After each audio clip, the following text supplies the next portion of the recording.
Bonsoir, si vous venez de nous rejoindre, voici la suite de notre soirée spéciale Faites entrer l'accusé. Vous avez regardé tout à l'heure notre film sur l'affaire Dupuis. Romain Dupuis, je vous le rappelle, a tué en 2004 une infirmière et une aide-soignante à l'hôpital psychiatrique de Pau. Il a décapité l'infirmière à coups de couteau. Il n'a pas été jugé, il ne sera jamais jugé parce que les psychiatres l'ont diagnostiqué schizophrène.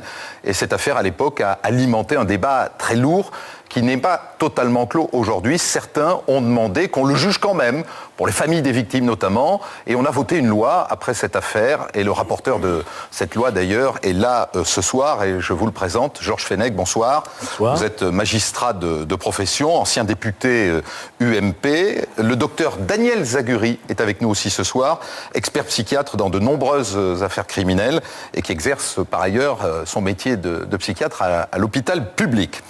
L'avocat Éric Dupond-Moretti, Christophe Régnard, juge d'instruction à Nanterre, nouveau président de l'USM, qui est le syndicat majoritaire chez les magistrats.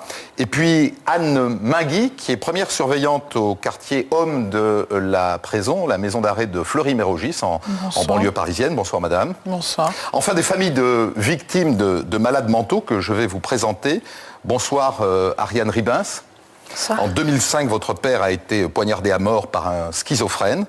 Et bonsoir Michel Trabuc. Bonsoir. Michel Trabuc, vous allez nous raconter la terrible affaire qui a frappé votre famille, puisque votre père, lui aussi, a été assassiné en 2004 à coups de hache, là encore, par un schizophrène.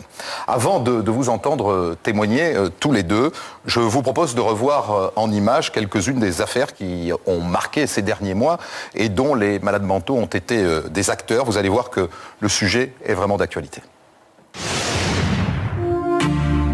Juillet 2008, Valentin est sauvagement tué d'une cinquantaine de coups de couteau dans les rues de Lagneux, dans l'Ain. Il a 11 ans. Son meurtrier présumé, Stéphane Moitoiré, est un SDF de 39 ans. Son ADN a été retrouvé sur le jogging de l'enfant. Lors de son interrogatoire, Moitoiré tient des propos étranges et se dit investi d'une mission divine. 3 psychiatres